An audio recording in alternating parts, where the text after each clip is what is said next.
Welcome back to the channel, where secrets don't just surface, they detonate. If you think Fairmont Crest is mourning in peace, think again. Because this week, in Beyond the Gates, everything turns poisonous. Love becomes a hiding place, family becomes a battlefield, and illness becomes the spark that makes every buried betrayal burn in public. Nicole and Danny aren't just facing terrifying test results. They're facing what those results can turn people into when money, legacy, and survival collide. While the Duprees try to hold the line, suspicious meetings are happening in the shadows. Medical information may be getting weaponized, and the truth is no longer a question of who's sick, but who. So buckle up, because we're breaking down every crack in the family, every twisted motive, and every ruthless move that could change the power map forever. And by the end of this video, you might not trust a single character the same way again. Monday opens with something no one in the Dupree house dares to name: panic wrapped in composure. Nicole and Danny sit across from each other, seeming to confide about the familiar pull they still feel towards an ex. But beneath that veneer is a survival reflex. When illness suddenly becomes the center of every conversation, when the whole family starts looking at one another with eyes that mix pity with calculation, the memory of an old love feels like an easy exit, like a side door they can slip through to avoid the truth that control is being ripped from their hands.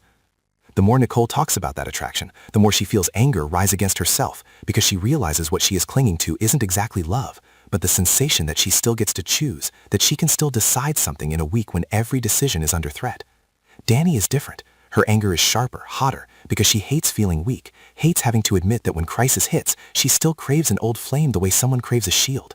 But is it desire, or is it self-defense against the fear of being left behind, of being treated like nothing more than the family's genetic risk?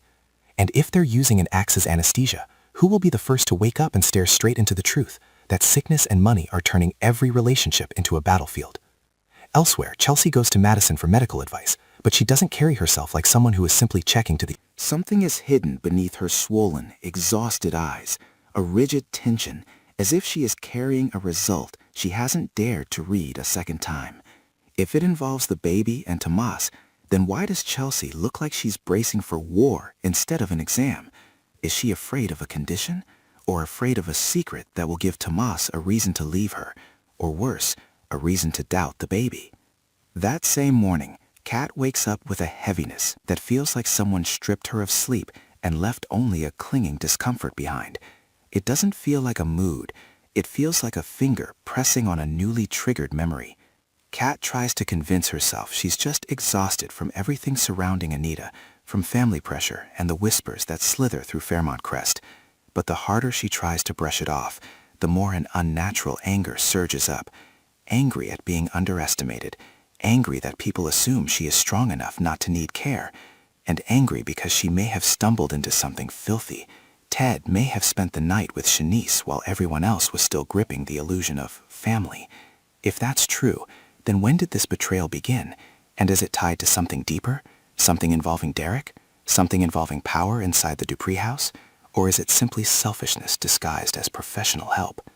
Meanwhile, Jacob and Naomi spot a suspicious couple, and that moment pins itself into their chaos like a tack on a fraying map.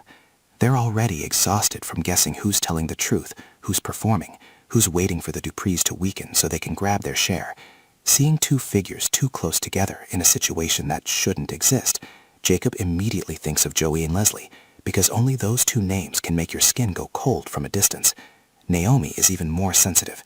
She isn't only worried about cheating or shady deals, she's worried about a legacy being manipulated, about an entire system of interests they may be standing on the wrong side of without realizing it.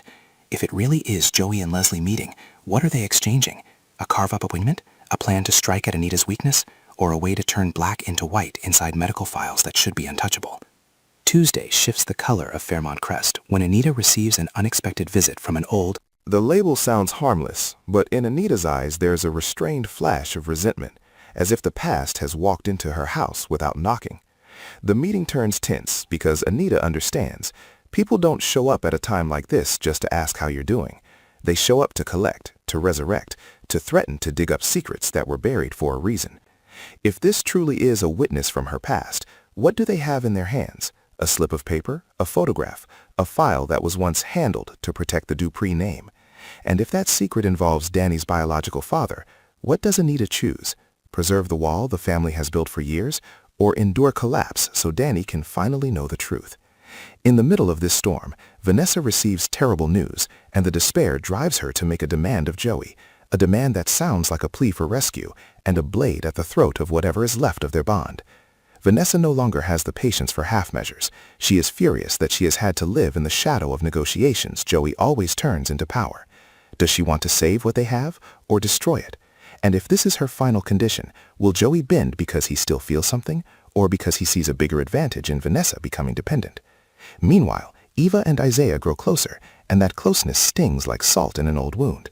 Eva isn't only looking for support, she's looking for a weapon to strike back at Kat, the woman she believes stole Tomas and her chance at motherhood. But revenge how? By turning Isaiah into a witness, a shield, or a pathway to medical and family secrets Kat has never wanted anyone to touch. Each step Eva takes closer, each softness she offers, makes people wonder more. Is it real, or a gentle cloth draped over a hook? At the same time, Terrell and Jessica hit an obstacle in their relationship, and that obstacle doesn't come from ordinary feelings, but from something more dangerous, a secret. If Jessica discovers something connected to Nicole, how will Terrell respond? Defend himself with coldness, or strike back by forcing Nicole to be the one who apologizes? And if that secret involves identity or a long-planned arrangement, can their young love survive once the adults start pulling strings? Wednesday brings Joey making an offer to Leslie, with conditions, and the offer reeks of control. Joey isn't the kind of man who forgives out of morality. He forgives when he can control the outcome. His condition is a reminder that Leslie only gets to exist in Fairmont Crest as long as she's useful. If she wants to keep her place, she must become Joey's arm inside the machinery of power, perhaps even reaching as far as Anita's treatment or shaping how medical information travels through the family.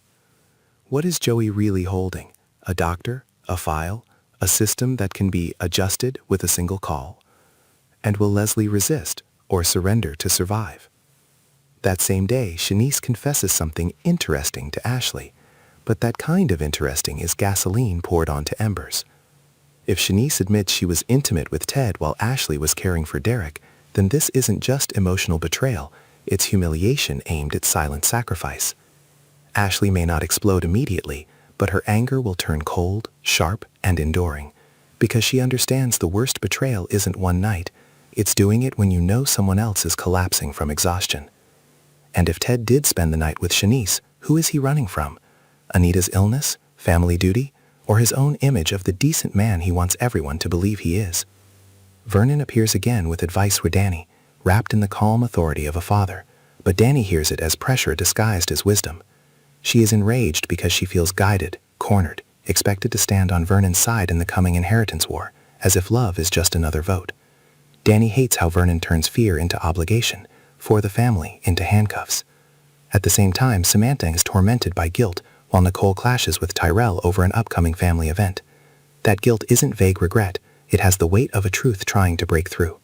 If Samantha knows something about Tyrell's real father, or if she unknowingly handed over information that stripped Nicole of control over her son, then her guilt has the shape of a bomb. The question is, who sets it off? Nicole, when she realizes the betrayal came from inside, or Tyrell when he learns his life has been a staged narrative. Thursday, Anita begins executing a mysterious plan involving the entire family, and that mystery makes everyone both afraid and hungry. In a family where money always walks beside blood, any plan could be a new life and death will, or a reversal designed to protect a different child no one even knows exists. Anita may be preparing to control her ending instead of letting others write it for her. But control how? By redistributing power, locking legal doors, or using her illness itself as a curtain that reveals the true enemy? Chelsea and Kat clash, and their conflict isn't only tension, it carries the shadow of an old trail. If Kat accidentally discovers Chelsea is investigating the disappearance of a Hamilton family member from 20 years ago, someone who might be Kat's biological father, then Kat will feel yanked out of the present and thrown into a depth she has never touched. Will she be angry at Chelsea for interfering, or furious because the truth threatens the anchor of her identity? And if someone intentionally buried that disappearance, what are they afraid of coming to light? A crime, a political bargain, or a swapped identity? Andre unexpectedly distracts Donnie, and the coincidence is too smooth to trust.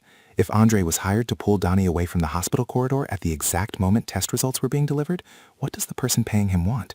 Donnie not to see the envelope, or time to replace what's inside? Carlton comforts Nicole, and that comfort is both a refuge and a lure. In chaos, Nicole is vulnerable to a hand offered at the perfect moment, but she is also smart enough to hate herself if she senses she's being led. Naomi leans on a friend because she knows, when everything is about to explode, friends are sometimes the only place untouched by wills and bloodlines. Meanwhile, Martin and Smitty try to understand what's happening with their son, and their worry is stained with the color of guilty fear. If their son is hiding a crime, or tied to the hacking of Anita's medical records, then parental love will be tested at its most terrifying limit: protect your child or protect the truth.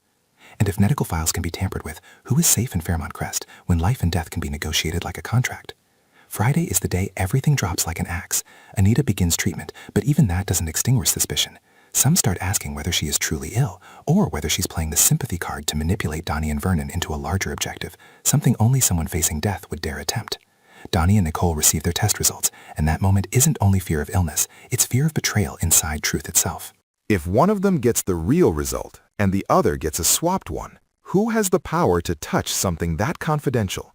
Hospital staff, family influence, or someone who moves between both worlds with money and reputation? If both of them carry the inherited cancer gene, how do they face it when all of Fairmont Crest is ready to turn their pain into opportunity?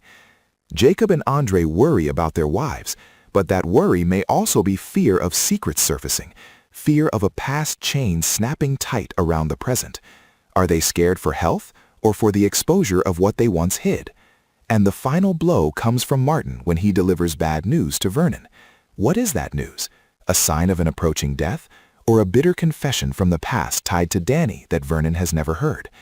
If that past erupts at the exact moment the family is weakest, who breaks first?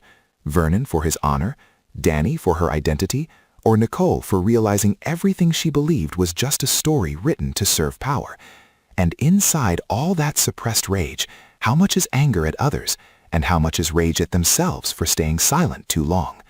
Who is really controlling the heartbeat of Fairmont Crest? Illness, love, or the unseen hands waiting for the perfect moment to divide everything all over again? And just when Fairmont Crest thinks the worst has already arrived, the week ends with a question that hits harder than any diagnosis. What if the results in those envelopes aren't the same truth for both sisters? Because in a place where power moves faster than compassion, a single swapped page could rewrite an entire bloodline, turning Nicole into a target, Danny into a weapon, or both of them into pawns without even realizing it.